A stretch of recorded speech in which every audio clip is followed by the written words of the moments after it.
Betsy also seemed to like to rack up extra unnecessary medical costs just to stick it to me.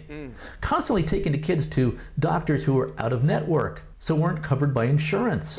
And we actually had a lawsuit over this in 2016. So there was that aspect. So it was really more than $12,000 per month for support. So Wanda and I were able to move out there in April of 2007.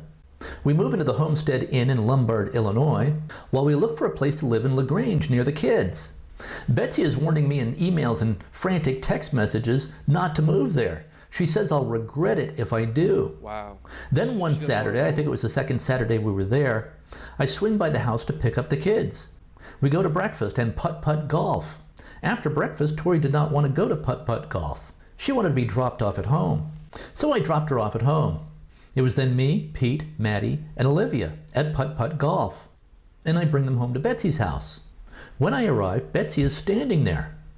I get out of the car. Betsy walks over to talk to me. She shows me her iPod.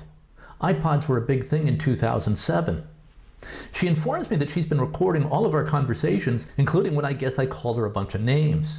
And we'd been having a lot of nasty conversations. I didn't really know what might be on that iPod. And as she was holding the iPod into my face, I guess to record what was happening, I quickly snatched the iPod out of her hand and headed for the car. Betsy then jumped on my back as I was trying to get into the car, and I managed to shake her off. But she dives into the car after me and is sprawled across my lap trying to get the iPod. I toss her out of the car as I'm taking off. And this is important because Maddie believes, and I'll quote Maddie's text message just the other day on this. Maddie says about her video that, quote, "I could have made you look so much worse. I didn't post anything about when you forced mom into the car and drove away with her," end quote. I didn't force Betsy into the car. She jumped on my back to try to get the iPod and followed me into the car. Why would I try to force Betsy into the car? I'm trying to get away from Betsy with the iPod. But this is the story that the kids have been told by Betsy. And they probably saw some commotion, some sort of struggle, which was Betsy on my back trying to get the iPod and following me into the car. And on the way back to the homestead, I throw the iPod out the window. This portion of the story right here actually reminds me of the Jonathan Majors incident. You see Jonathan Majors get out the car. There's a struggle. He's trying to put her back in the car and then ends up running away with her chasing behind.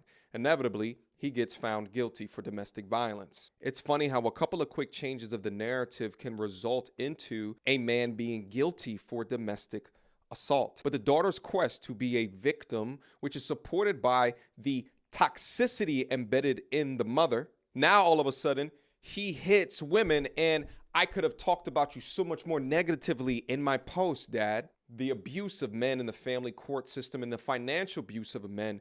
Listen, your ex-wife is a gold digger. You get accused of being an abandoned father. Why is she not being accused of being a gold digger? A gold digger that sports turning her children against the father. And I'm told by my lawyer later that that was a big mistake because surreptitious recording of conversations is a crime in Illinois. Meanwhile, Betsy went to the police in Western Springs and filed a domestic violence charge against me. She also filed a charge for theft of the iPod. Wanda and I went to a restaurant called Miller's Pub, which is right next to the homestead where we were staying, and we saw the police show up. We watch. After the police leave, we go to our room quickly to get all our stuff. The front desk tells me the police are looking for me. So we decide to drive to Maryland where Wanda's family lives and regroup. We stayed there until December. We were basically in hiding. I needed time to build up my internet business so I could return to Illinois and hire lawyers. And I stopped paying Betsy any support for a while I built up my finances. By December, I felt I had the finances to be able to pay off Betsy, all the back support, plus hire a lawyer. The problem, of course, was that I knew that if I showed up in Illinois, I would be arrested. There was a warrant out for my arrest. So Wanda and I snuck back into Illinois. I hired a lawyer.